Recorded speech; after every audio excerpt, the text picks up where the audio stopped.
What's good? It is Sam, and I have an amazing video for you. We actually going to go over the YouTube rankings of the Democratic candidates who are running for president. We take four separate factors: the growth in the subscribers, the growth in the views over the last 30 days for both of those. Then we take a look at the actual number of subscribers that have grown over the last 30 days and the actual number of views over the last 30 days to come up who is actually winning online on YouTube out of the Democratic candidates. So with that being said, if this is your first time here, what's good? My name is Sam, and for those of you who are returning, it's good to freaking see you. You better be pressing the subscribe button. Okay, but with that being said, before we get into the actual ranking, this is the just YouTube page for Andrew Yang.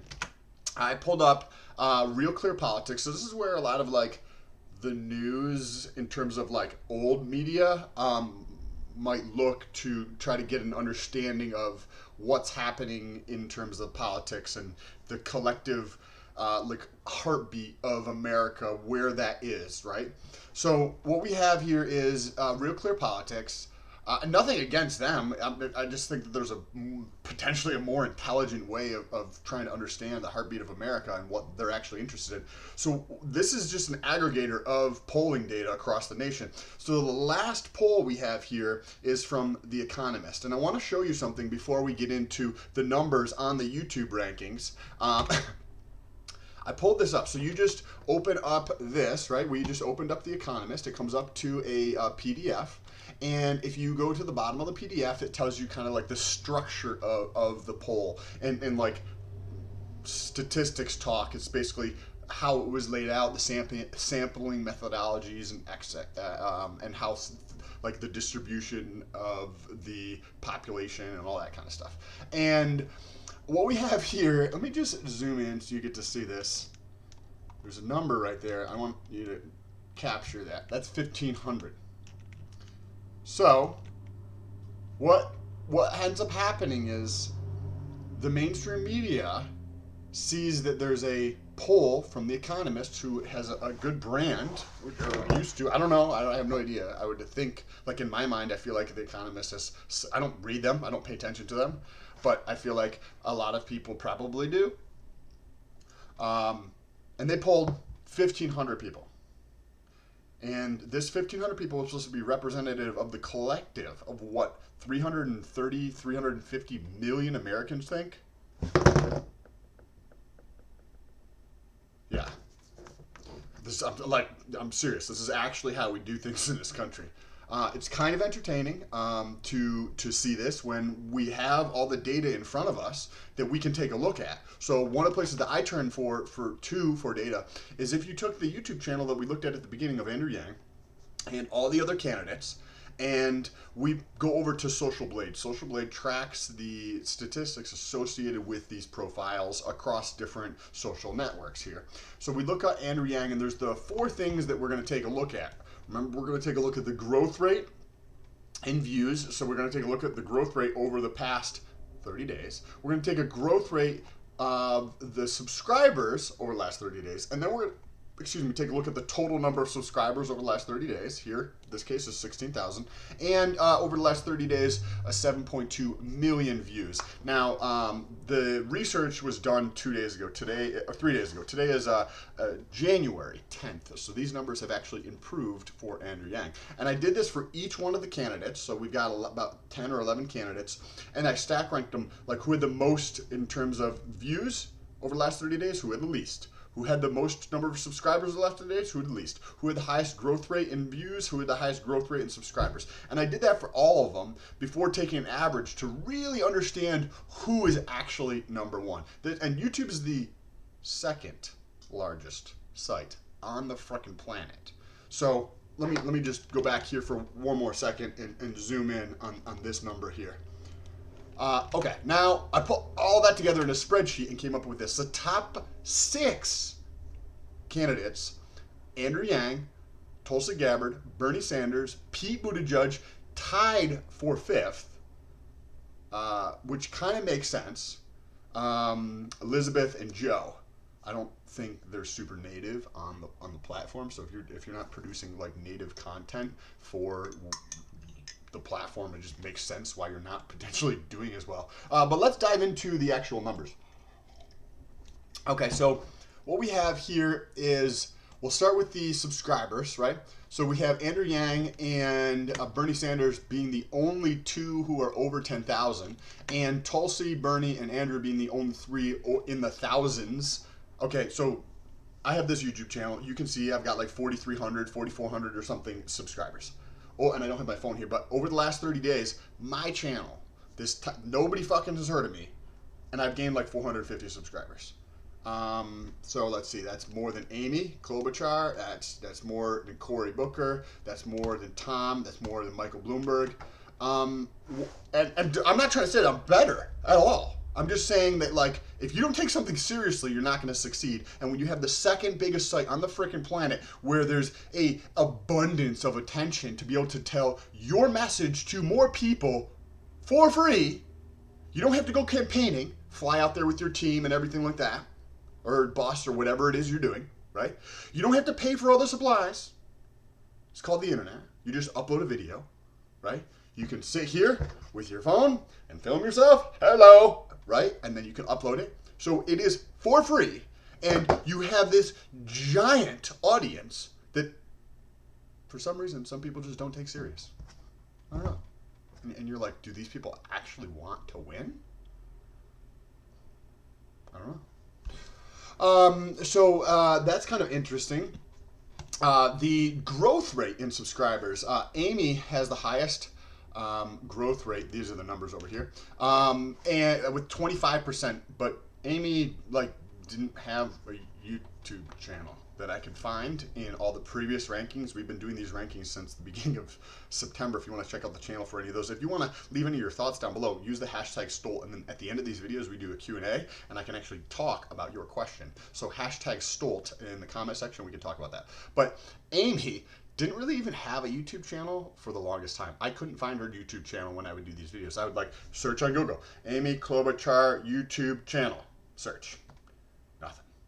I'd go to YouTube. Amy Klobuchar YouTube channel. Search. Nothing. Right? And I've done this 6-7 times.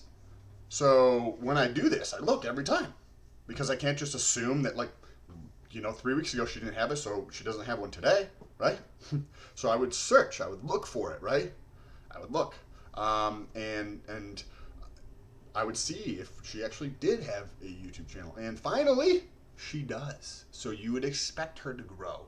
And if your base is super low, I think she has 800 subscribers or some amount, which is awesome. I think she should definitely ramp up what she's doing on YouTube to get your message out to more people. If you want to win, you need people's attention. Where do you go to get attention? Where people are. Where are people? On fucking YouTube. It's common sense. The next in second place is Andrew Yang, and then the next two after that are actually Michael Bloomberg and Pete Buttigieg. So Michael Bloomberg's numbers are a little bit he's ranked 10th here, but when we do this again towards the end of the month for the YouTube rankings of their channels, he's actually probably going to jump up substantially because if you look, there's negative 250,000 views. How does that happen? I have no idea.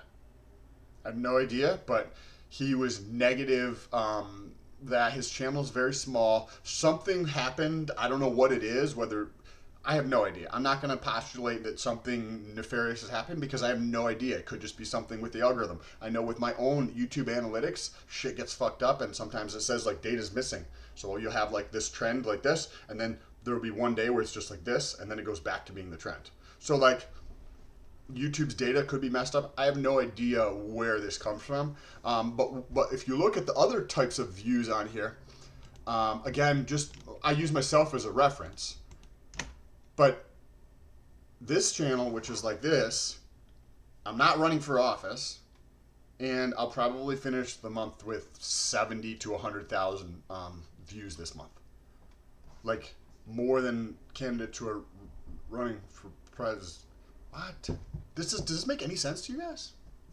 The top couple people though are just walking away with it because remember, if you put actual effort in, it's not that hard to be in the top 5-10% of people. Easy. because you just have to try. Most people don't try. And you can see that with Bernie and Elizabeth. Andrew Yang, relative to the people who are not doing anything at all, is trying. Andrew Yang, relative to Bernie and Tulsi, is not trying. Their YouTube strategy is I like, they're putting out more content, right? Andrew Yang's putting out a little bit of content and not the variety of content where Bernie and Tulsi are putting out a deeper variety and a lot more content relative to Andrew Yang. But the interesting thing is, right? So Andrew Yang's not trying really compared to the other top players, Bernie and Tulsi. However, he's also got 2.3 million more views than the next closest, which is Tulsi. So interesting. So there's a lot of opportunity for Andrew Yang on YouTube that's just kind of like going by the wayside, right? It's like all this money is just going fucking flying by you, and you don't even try to capture it. It's like, oh, cool. Hey, look at all that money. Wow, look at all that. Well, there's a lot of it, right? That's essentially what's happening. The growth rates in here are freaking hilarious. So this is the total number of views, the growth rate in the views over the last 30 days here. We have Andrew Yang, Amy Klobuchar, but again, remember, she just started her channel. Pete Buttigieg, also, I gotta check out his channel. I don't remember what he is doing on his channel or if he's doing much on his channel. Last time I looked, I don't think he was doing a lot, but I haven't checked, so you'd have to take that with a grain of salt, because the last time I checked was probably like 45 days ago or something, or 2 rankings ago or something. So if you want to see a video on Pete and what his strategy is, let me know down below in the comment section. Use the hashtag Stolt. Tulsi and Bernie have the 2 largest YouTube channels out of all the candidates here, and Bernie's number 1, Tulsi's number 2 in terms of the cumulative size of total number of views on their channel and the subscribers, right? Subscriber wise, Tulsi's just a little bit more than Andrew. Viewer wise, a lot more than Andrew. And Bernie's a lot more than both of them. But what's kind of interesting is Tulsi's much greater than most of the other players here from a channel size, cumulative channel size, so total number of subscribers and total views on the channel. But she's still growing substantially faster than a lot of the other channels, right? Or if you want to take that same thought process and apply it to Andrew Yang. Andrew Yang is the number 3, I think, in terms of YouTube channels. So he's in the top 3 for YouTube channels out of all the candidates who are running for president in terms of cumulative size of the channel and cumulative number of views on the channel. I think Elizabeth Warren used to have a Senator Warren YouTube channel that I don't know why she didn't just change the name to it or something, but she started a whole new YouTube channel for running for president. But there was all that like attention over there that she could have, shifted to the YouTube channel to help it grow and get her message out to more people. Anyways, Andrew Yang is in the top 3, I believe, if you don't include the senator one, which she doesn't publish the presidential content on. 75%. 75%. And we just looked at Social Blade where he was at 7.2 million views. So there's so much attention there. There's so much attention on YouTube, period. But then when you have this swell of people who are interested in your message and interested in what you have to say, that's the opportunity. The opportunity is right in front of their campaign to put the message out to more people. And anybody else who's not in the top 3, you got to at least pay attention to what the fuck you're doing on YouTube. Like it's think about if you can get in front of 6.8 million more people in a month. Okay, so say you suck. You're like, my message is not as good, right? Or like, I don't have the developed skill on how to articulate my message in a way that comes across as interesting to the viewer, right? Okay, cool. Say you get in front of 100,000 more, something similar to like what my channel is doing. How long would it take you to 100,000 people in the physical world, and how much would that cost? How much would it take you to get in front of 100,000 people if you used old media for advertising? How much would it take to get in front of 100,000 people with new media like digital advertising on Facebook or Instagram or YouTube pre-roll ads and that kind of thing? And then how much does it cost you to just put content out? It just doesn't make sense. I don't know why more people aren't doing it. They're spending all this money on ads, right? Take some of that money, hire somebody, right? Take 50 grand, 100 grand, wherever you need to pay a videographer who can also do editing, and pay them to travel around with you, film your fucking shit, and you'll have all this content that sits up there perpetually.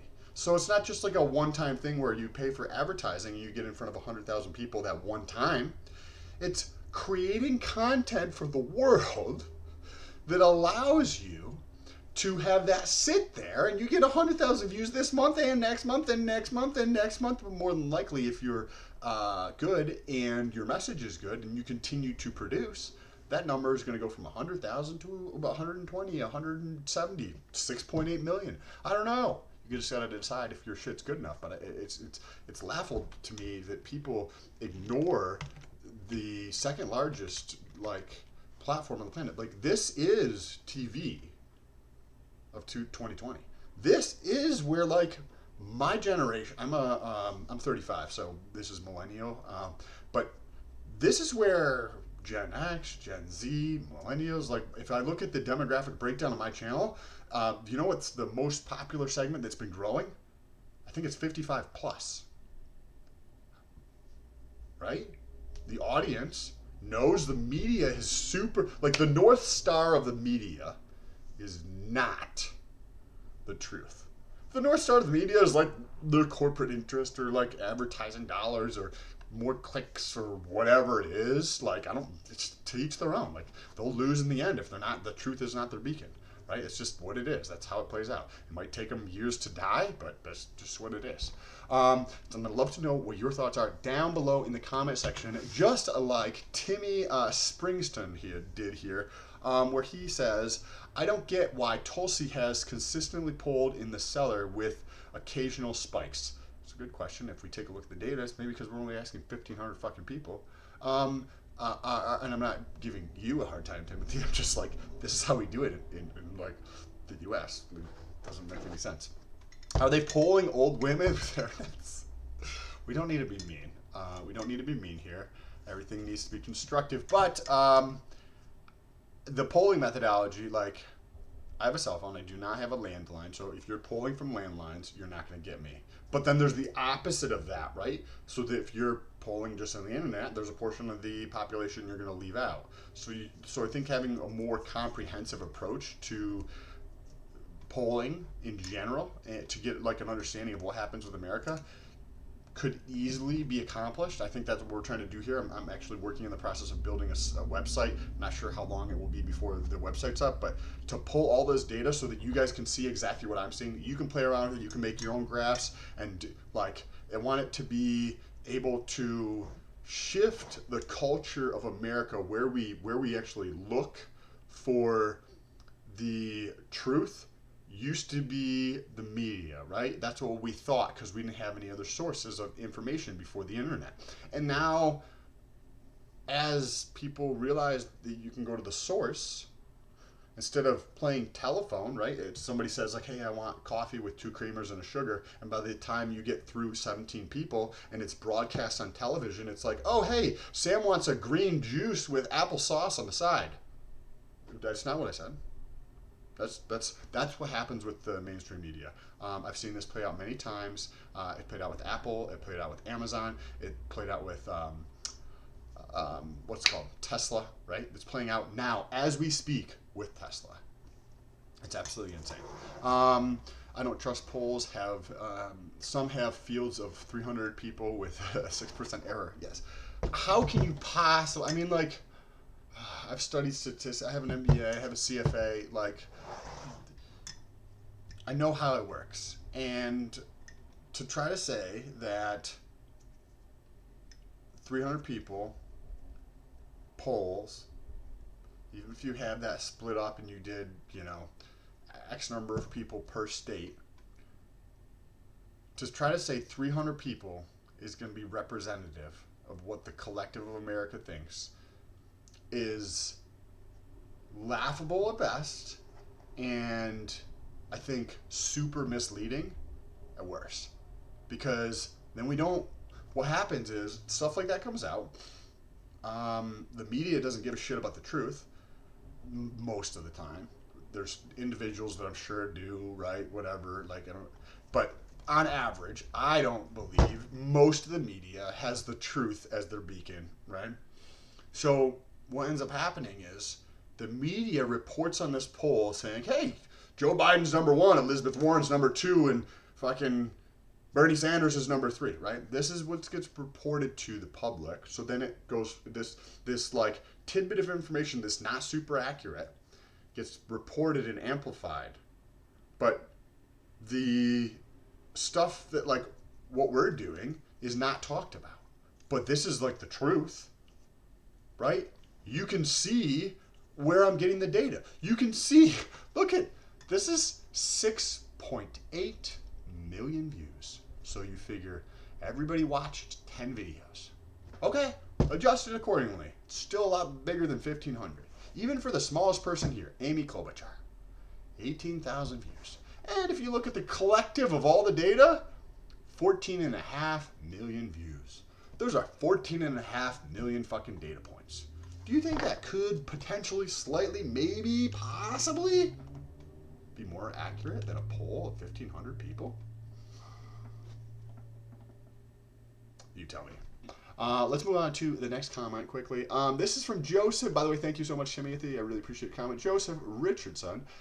Stolt, not fucking doing anything because this game plan is on point. Enough said. What do you think? I mean, his policies make sense. This is in reference to the top YouTube channels, as we talked about, between Andrew Yang, Bernie Sanders, and Tulsi Gabbard. And Andrew Yang is not doing anything. So I'm in a Facebook group with I think there's portions of the campaign who are in this group, and if you've ever heard of swarm like intelligence, I think that's what they're trying to do. So it piqued my curiosity, and I got a book. It's called Swarmwise, for this guy from Sweden who started a new political party. I think it's called the Pirate Party. Swarmwise it's a free book. You can download the PDF and read it. I'm like halfway through the book. Very, very interesting. A lot of things that I believe are an intelligent way to run an organization, whether you're for profit or not profit. I think that there's a lot of attributes you can take from what he talks about and apply it to this, but you can just watch a couple of TED Talks or something to kind of get a little bit of gist of how it works. But there's an actual framework laid out in this book. And I think that is one of the reasons that the Andrew Yang campaign is doing so well. But I think there's a lot of opportunity to get better. And if you have an energized group of people who are enthusiastic about sharing your message and spreading what you have to say to their friends and or other people they don't know, I think you should take advantage of that. And one of the ways to do that is just get your message out to more people, because people will just, if they believe in what you're saying, they're going to share it with other people. So something like going through where instead of spending, 17 million bucks or even $1 million a quarter on something, like shave out $100,000, right? You'll pay somebody $65,000, you take $35,000, and that'll pay for like them to travel around with you throughout the year and lodging and all that shit, right? And they just produce content for YouTube specifically, right? And then you can do the same thing for these other platforms. And I bet if you play that out over a very short period of time, the $100,000 that you would have spent on advertising, now that you're spending on this person, you can put towards something else, right? Because you just took it off of one quarter's budget. Now, next quarter, you don't have to spend that $100,000 again, right? Because you have something set up on YouTube that's going to work in the long run, right? Instead of spending it for that one quarter, now you're spending that over the course of the whole year, right? And I would bet a lot of money that investment in a person is going to yield much higher results in terms of getting your message in front of more people than spending $100,000 in advertising. But but you guys should check out Swarm Intelligence if you're interested, Swarm Theory. The book is called Swarm Wise. It's a free book. I don't remember the guy's name. I think it's Rick something, but very, very interesting. Very, very interesting book. I think that there's a definite big opportunity there, but this is, I mean, I just do stuff online. So I'd like to hear what your thoughts are down below in the comment section. If you guys want to support the channel, press that subscribe button. If you really want to support the channel and you know somebody else that you think could get value out of this content, share this video with them. I think we need to at least bring this conversation of what we're talking about to more people, to at least have the conversation that maybe in 2020 and going forward, there's potentially a more thoughtful or considerate way of understanding what America thinks than a poll with 300 people or 1,500 people or 3,000 people. There's a potentially better way of doing that. That's why we have the YouTube ranking of their channel, the YouTube search volume ranking, the Google search volume ranking, the website ranking, their donations ranking, the social media factors, right? We've got Facebook, we've got Twitter, we've got Instagram, we've got an awareness ranking. We're really trying to capture the understanding of the collective of America to get an idea of what the truth is. So, if you think somebody can get value out of this video, share this with them. It helps out the channel tremendously. And if you honestly believe that they're going to get value out of it, then it's going to help them because they're getting value out of it. So I would appreciate it. If you guys want to support the channel without doing any of that, there's links in the description. TikTok is absolutely destroying it. I've posted probably a couple hundred Tesla videos. I bought a Model 3, and I post a ton on TikTok. It's blowing up. I've got 2.3 million views over the last 28 days over there. If you like Tesla, if you like this, my style of things, check out TikTok. Link is in the description. I have another YouTube channel where I talk more about fitness-related topics and drugs or compounds. Not that you should do any of that stuff, but just my experience and what I enjoy to research with. There's also a link in the description for that channel. Appreciate you guys, and I will talk to you soon. Peace.